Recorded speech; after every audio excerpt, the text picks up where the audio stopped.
Friends, आज हम पढ़ेंगे इलेक्ट्रिकल ऑसिलेटर के बारे में। ऐसा सर्किट जिसमें इंडक्टेंस और कैपेसिटेंस लगी हो उसको इलेक्ट्रिकल ऑसिलेटर कहते हैं।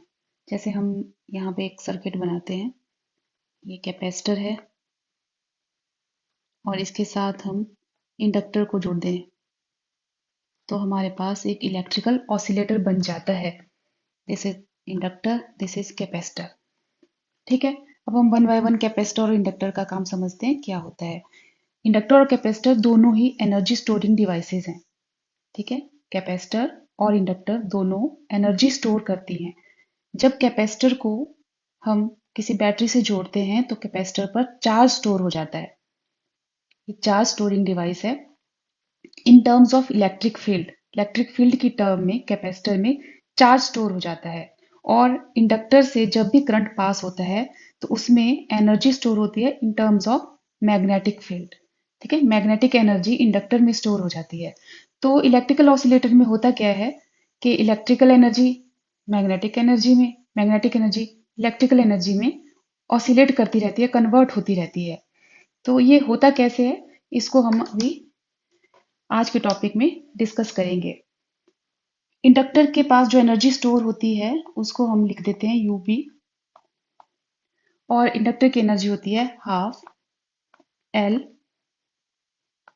आई स्क्वायर, जितना करंट होगा सर्किट में। ठीक है, और कैपेसिटर के पास जो एनर्जी होती है वो इलेक्ट्रिक फील्ड की टर्म में होती है, तो उसको यू ई से लिख देते हैं।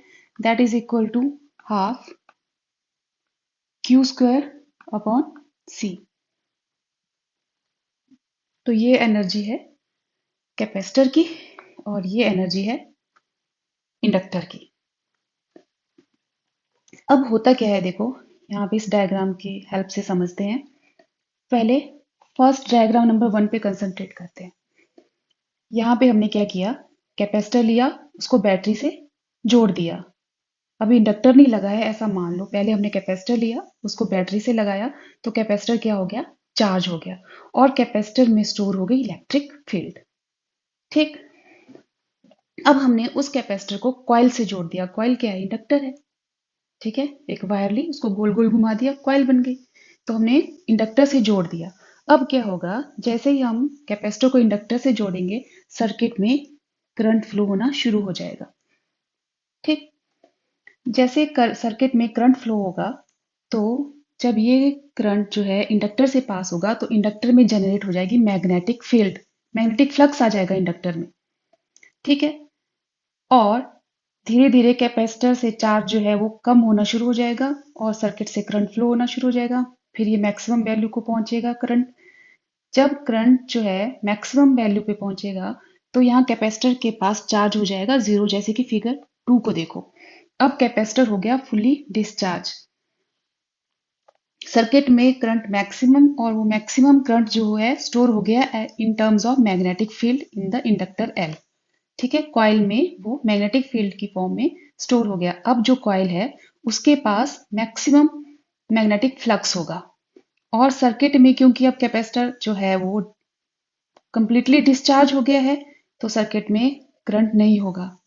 ठीक है, अब डिक्रीज है, जैसे ही डिक्रीज हो रहा है करंट सर्किट में तो Faraday's law of electromagnetic induction से एक इंड्यूस्ड ईएमएफ हो जाएगी सर्किट में, जो कि करंट को अपोजिट डायरेक्शन में फ्लो करवाएगी। जो कि कैपेसिटर की वजह से हो रहा था उससे अपोजिट डायरेक्शन में सर्किट में करंट फ्लो होना शुरू हो जाएगा। वो क्या करेगा, कैपेसिटर को धीरे धीरे चार्ज करना शुरू कर देगा। अब कैपेसिटर धीरे धीरे चार्ज होगा और जो मैग्नेटिक फ्लक्स है इंडक्टर में वो धीरे धीरे कम हो जाएगा। ऐसा तब तक होगा जब तक कि जो मैग्नेटिक फ्लक्स है वो बिल्कुल डिक्रीज खत्म ना हो जाए और चार्ज जो है, जो कैपेसिटर है वो फुल्ली चार्ज ना हो जाए। तो कैपेसिटर पर चार्ज तो होगा, लेकिन एक बात ध्यान करने वाली है, फिगर 3 में देखो। कैपेसिटर चार्ज होगा लेकिन अब होगा अपोजिट डायरेक्शन में। कैपेसिटर चार्ज होगा इन अपोजिट डायरेक्शन और फुल्ली चार्ज हो गया कैपेसिटर। फिर से इंडक्टर ने अपनी सारी एनर्जी किसको दे दी, कैपेसिटर में स्टोर हो गई अब। लेकिन अब कैपेसिटर क्या करेगा, धीरे धीरे इंडक्टर के थ्रू डिस्चार्ज होगा। धीरे धीरे डिस्चार्ज होगा, इंडक्टर के अक्रॉस मैग्नेटिक फील्ड आएगी और जैसे ही कंप्लीटली डिस्चार्ज हो जाएगा, फिगर 4, इंडक्टर के पास मैक्सिमम मैग्नेटिक फ्लक्स होगा।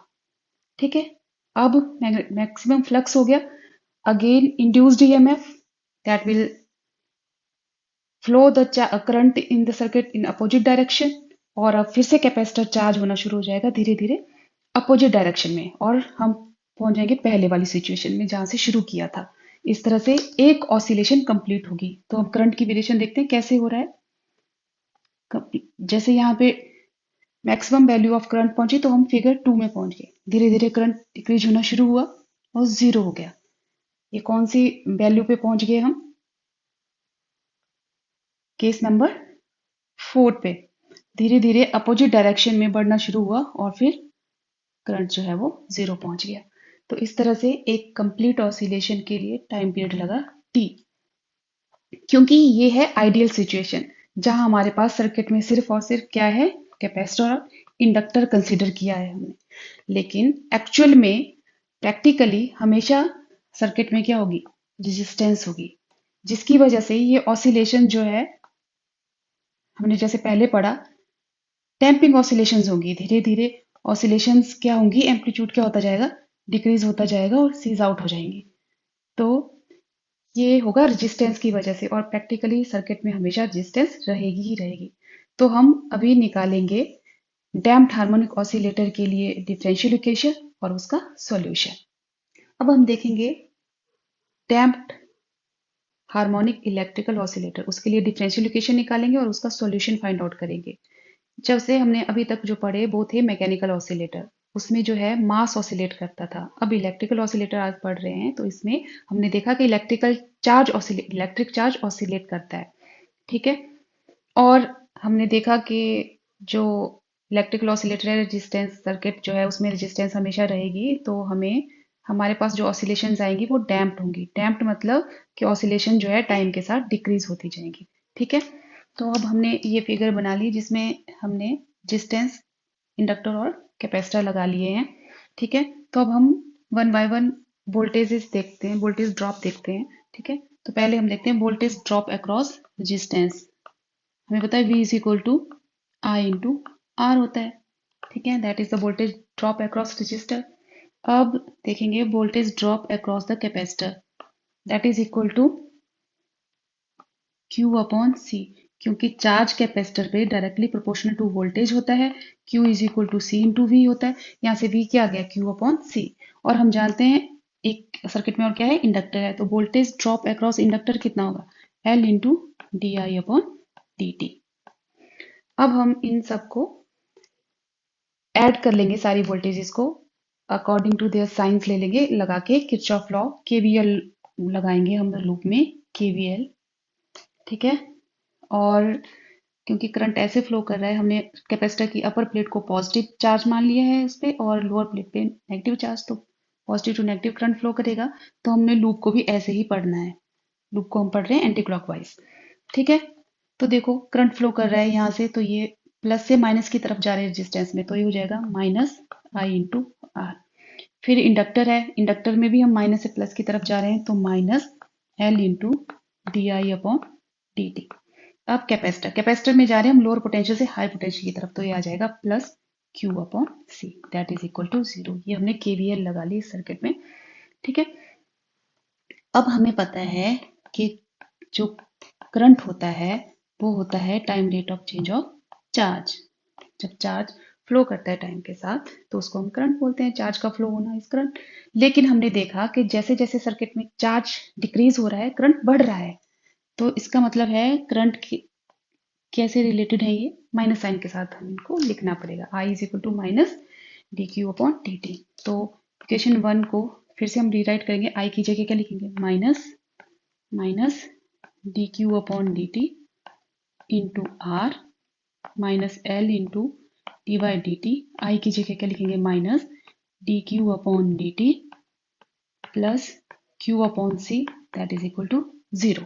माइनस माइनस प्लस हो गए, तो ये हो गया R into D Q by D T plus L into D square Q upon D T square plus Q upon C that is equal to 0।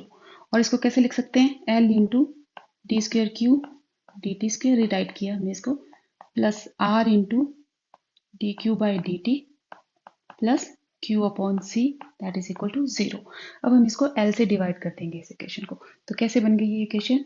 D square Q upon D T square plus R upon L D Q upon D T plus Q upon L C that is equal to 0। और इसको कैसे लिख सकते हैं?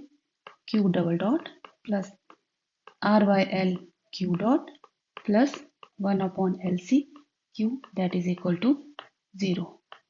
तो ये मैंने मान लिया इक्वेशन नंबर 2। अब इसको ये इक्वेशन जो है, this equation is the required equation, differential equation for damped electrical oscillator. This equation 2 is the required differential equation for damped electrical oscillator. अब हम इसको कंपेयर कर लेंगे जो हमने damped मैकेनिकल ऑसिलेटर के लिए लिखी थी, उस इक्वेशन के साथ कंपेयर करें तो क्या इक्वेशन थी वो? D square X D T square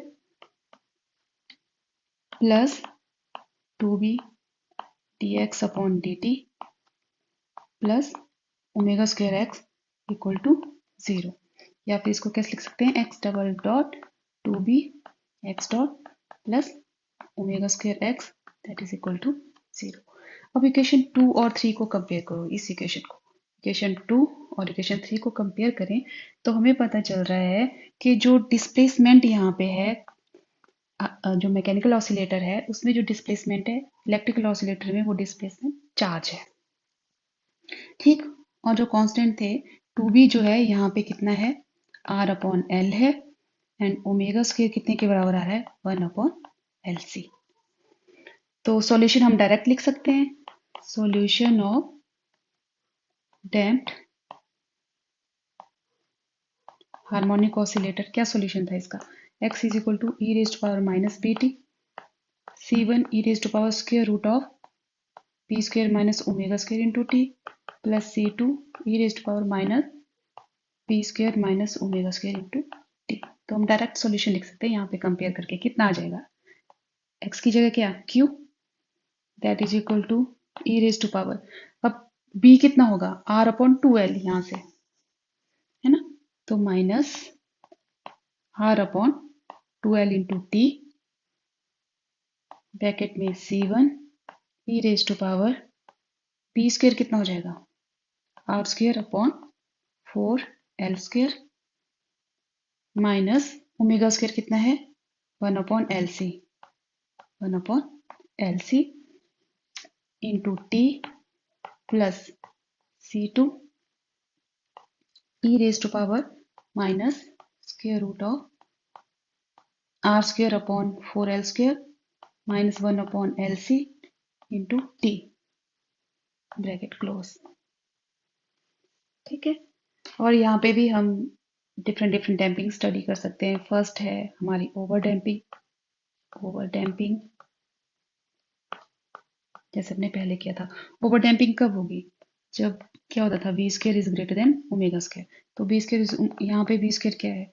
मतलब R square upon 4l square it is greater than 1 upon L C होगा। तब क्या होगा? System will be over damped. मतलब जैसे जैसे रेजिस्टेंस बढ़ेगी सर्किट में, डैम्पिंग भी बढ़ेगी। तो यहाँ पे रेजिस्टेंस बहुत हाई होगी तो ओवर डैम्प्ड सिस्टम है। दूसरा आ गया क्रिटिकल या critically damped system. Critically damped system कब होगा? जब B square is equal to omega square होगा और R square upon 4l square is equal to 1 upon L C होगा। थर्ड केस था under damping system. Under damp system, under damp system में क्या होगा? बी स्क्वायर जो है less than omega square होगा और R square upon 4l square is less than 1 upon L C होगा। तो ये हमने कंपेयर करके डायरेक्ट डिफरेंट केसेस को स्टडी कर लिया मैकेनिकल ऑसिलेटर के साथ, ठीक है। तो ये था हमारा इलेक्ट्रिकल ऑसिलेटर और डैम्पिंग जो डिफरेंट डैम्पिंग ऑसिलेटर जो हमने स्टडी किया और उसके डिफरेंट डैम्पिंग स्टडीज की, over damping, critical damping system and under damped system. Okay, thank you.